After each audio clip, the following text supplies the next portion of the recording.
محياي ومماتي لله رب العالمين. قال الله تعالى في كلامه المجيد: اقرأ باسم ربك الذي خلق، خلق الإنسان من علق، اقرأ ربك الأكرم الذي علم بالقلم علم الإنسان ما لم يعلم. প্রিয় ভাইরা, আমার নাম হচ্ছে আরিফুল ইসলাম, আর নিক নেম আর কি আদিব নামে অনেকে ডেকে থাকেন। পড়াশোনা 2011 সালে দাখিল। এটা হচ্ছে বরিশাল এলার ক্যাডেট মাদ্রাসা, যেটা সদরে আব্দুল হাকিম মাদানী হুজুর এটার প্রতিষ্ঠাতা। এরপরে হচ্ছে আলিম হচ্ছে নেসারাবাদ কামিল মাদ্রাসা চালুকাঠি থেকে। জাহাঙ্গীরনগর বিশ্ববিদ্যালয় থেকে হচ্ছে স্নাতক শেষ করেছি।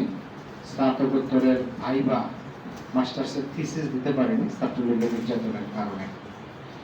আর গ্রামের দাদাবাড়ি হচ্ছে মেহেন্দিগঞ্জ, বরিশাল 4 যেটা আর কি।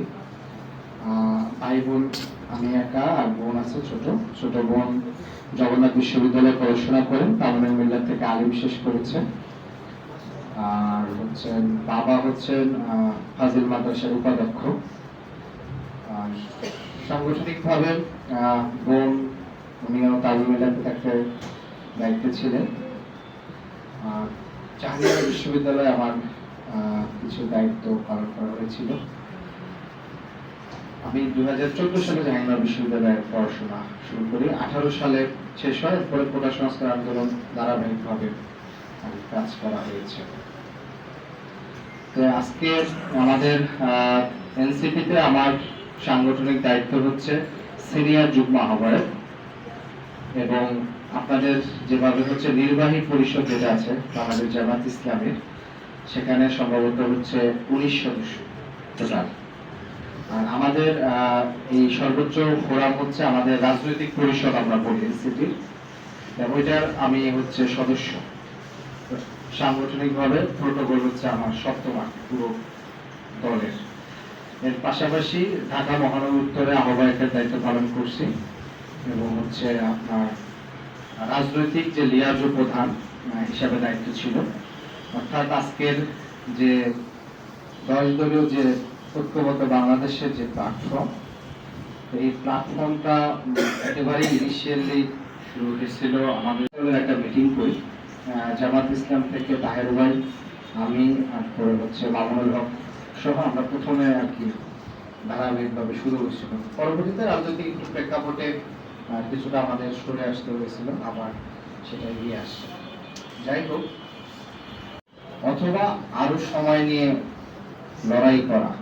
আগামী নির্বাচনটা হচ্ছে আমাদের এখানকার মানুষের মানবাধিকার, ভোটাধিকার, একই সাথে ধর্মীয় বিশ্বাসের অধিকার প্রতিষ্ঠার একটি জায়গা। কারণ আপনারা দেখছেন যে বিগত ফাঁসিবাদের সময়, শেখ হাসিনার সময়, এখানকার মানুষের স্বাভাবিক মুসলমানদের যে আচার আচরণ, বিভিন্ন বিষয়, সেগুলো নানাভাবে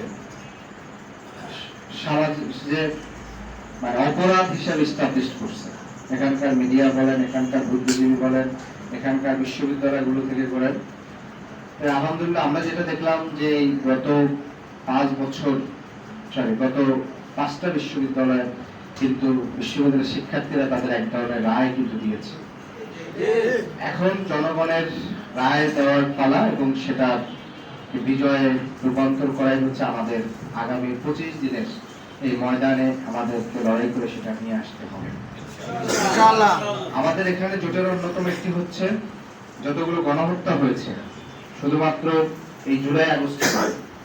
আমরা দেখেছি 2009 সালে আমাদের সামনে বাংলাদেশের স্বাধীনতা, সার্বভৌমত্ব, এখানকার বৃহত্তর জনগোষ্ঠীর ধর্মীয় এবং সাংস্কৃতিক যে বিশ্বাস,